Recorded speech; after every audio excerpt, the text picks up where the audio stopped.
সামনে চলে আসে, সামনে চলে আসে, গাড়ি সামনে ক্লিয়ার করবেন। আপনি জানেন বিভিন্ন দলে তাদেরকে পেতে হবে। এই মুহূর্তে ব্যাহত অঞ্চল হাতিশালাতে নওশাদ সিদ্দিকীকে গাড়ি সামনে ক্লিয়ার করবেন। ছবি দেখানো আর আপনি বাজার মহল ভিডিও করবেন। ব্যাহত অঞ্চল হাতিশালা এই সময় অনুরোধ করবো একটু যদি খালি করে দেওয়া যায় কিছুটা। আপনারা রাস্তাটা ক্লিয়ার করে দিন, রাস্তাটা ক্লিয়ার। আমরা ভাইজানকে একটু অ্যাডভান্সটা থেকে হবে। আমরা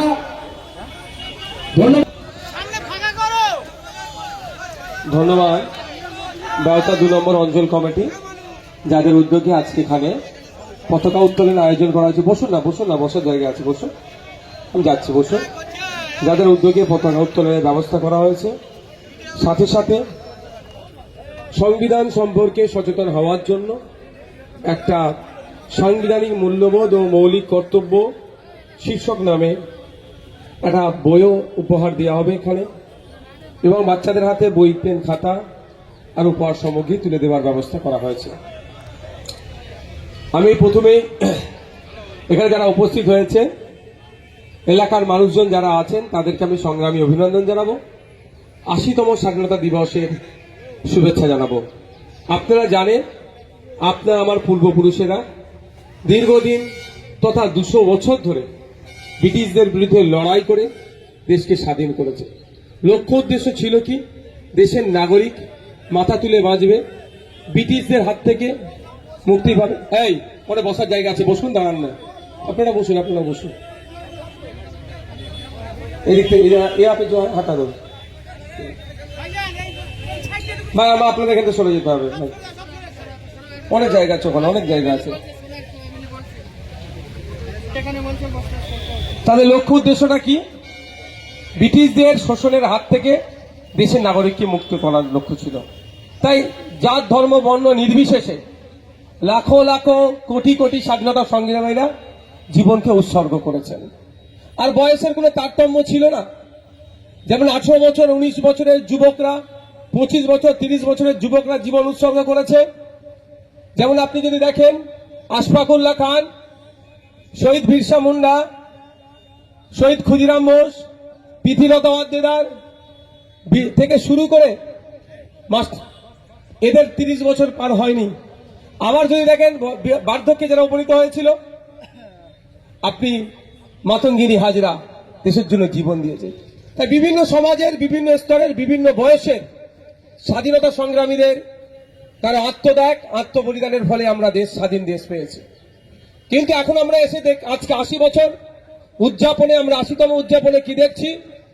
যে সংবিধানের বিভিন্ন ধারাকে পরিবর্তন করার চেষ্টা চলছে। কি দেখছি? দলিত হওয়ার অপরাধে পিটিয়ে মেরে দিচ্ছে। কি দেখছি? মুসলিম হওয়ার অপরাধে পিটিয়ে মারছে। কি দেখছি? আদিবাসীদের জমি জঙ্গলের অধিকার কেড়ে নিচ্ছে, ওবিসি সার্টিফিকেট কেড়ে নিচ্ছে, দলিতের অস্তিত্বকে বিপন্ন করছে।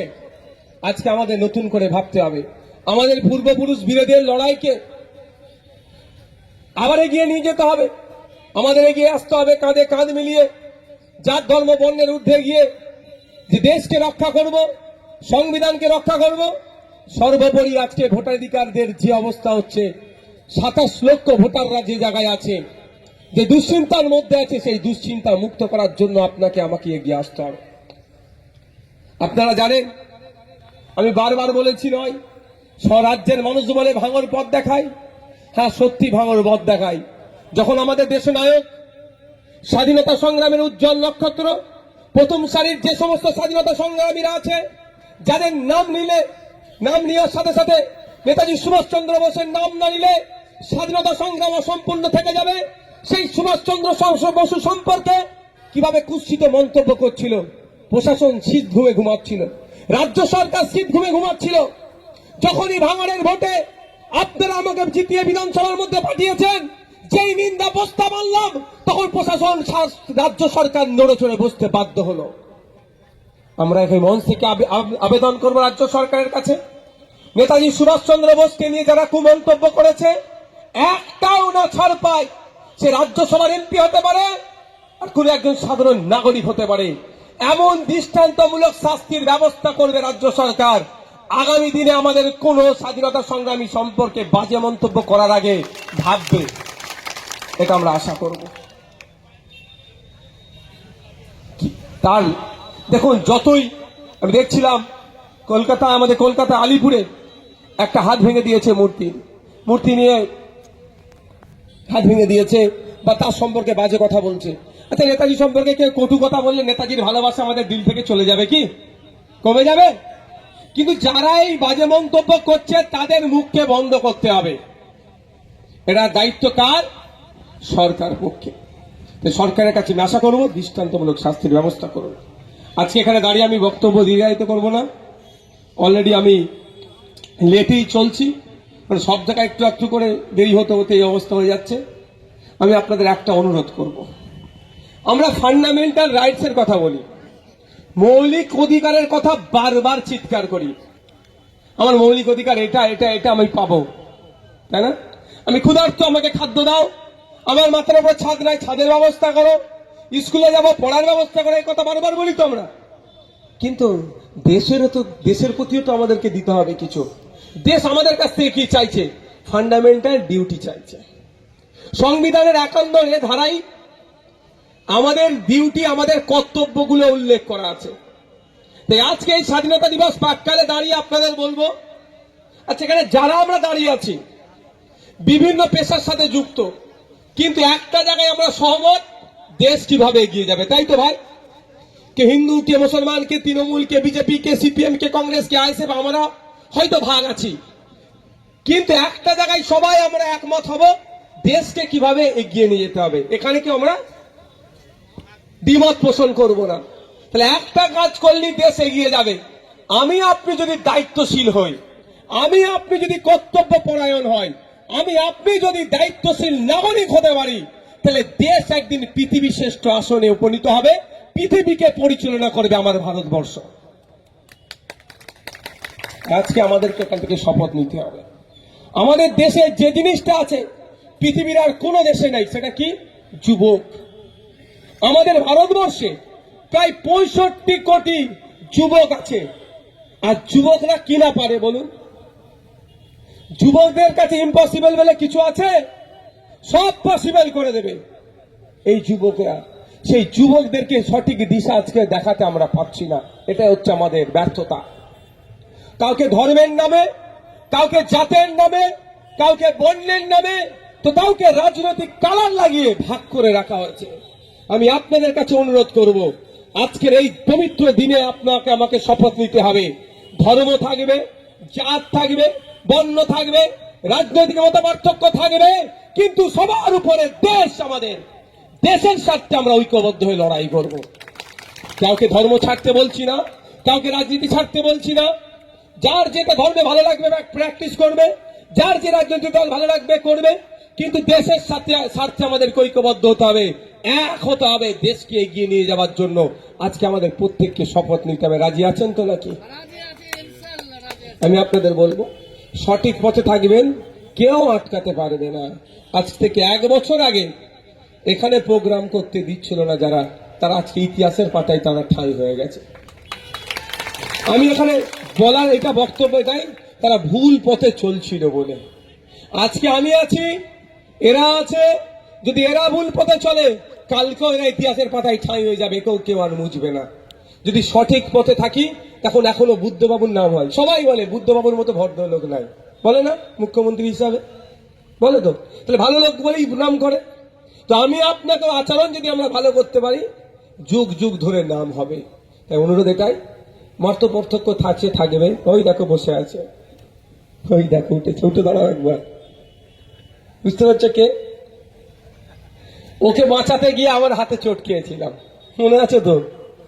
আবার একসাথে জাল গাড়িতে দেখা হয়েছিল, এখানে ঝামেলা হয়েছিল না?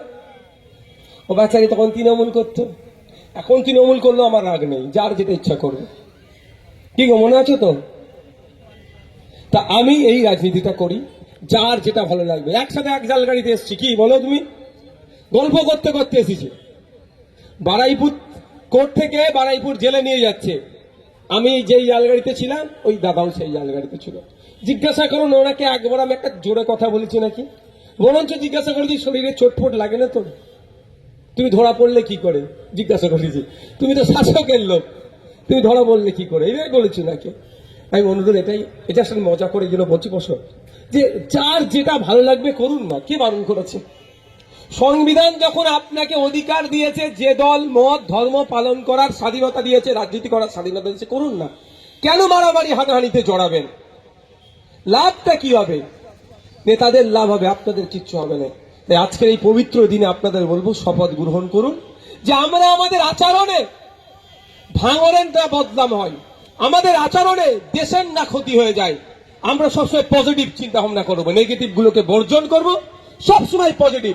আমার চাল চলন কথাবার্তা কাজ কাম, আমার দেশ কিভাবে এগিয়ে যাবে, আমাদের ভাঙর কিভাবে এগিয়ে যাবে, এই মাইন্ডে নিয়ে আমরা চলবো। সকলে ভালো থাকবে।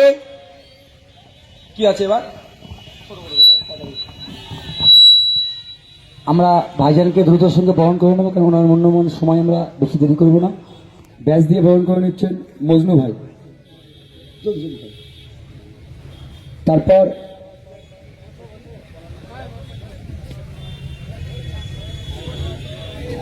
উত্তরী দিয়ে বরণ করে নেবেন দুজন,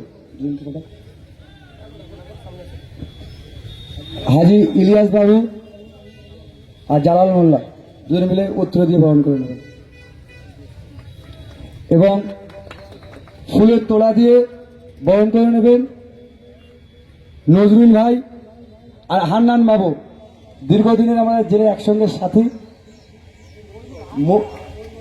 তিনজন মিলে দাও, তিনজন মিলে দাও, তিনজন মিলে দাও, জোরে হাততালি। এবং আমরা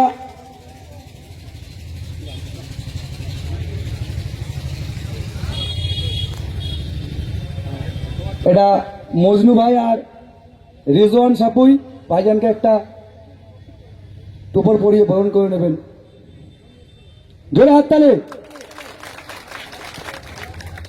মকবুল ভাই ওপরে চলে এসে।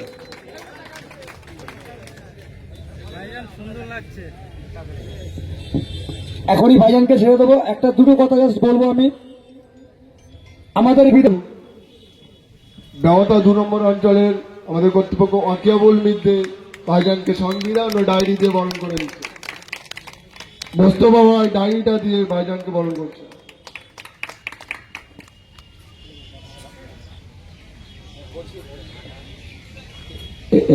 এগুলো কাকে দেবে? আচ্ছা, যারা বাচ্চা নয় বয়স্ক কয়েকজন উঠে আসে, আপনারা আসুন, 2-4 জন আসুন। আজকে সংবিধান সম্পর্কে সচেতন হতে হবে। হ্যাঁ ঠিক আছে, সংবিধান সম্পর্কে সচেতন হতে হবে। লাইন কয়েকজনের হাতে আমি তুলে দেবো, বাকি বাচ্চাদের হাতে পেন খাতা এগুলো তুলে দেবে। এটা বাচ্চাদের নয়, জোরে হাততালি। যে এত সুন্দর একটা পরিবেশ ভাঙন নয়, সারা ভারতবর্ষ পশ্চিমবাংলা জুড়ে করতে চেয়েছেন নওশাদ সিদ্দিকী ভাইজান। আমরা পরে দিচ্ছি একটু।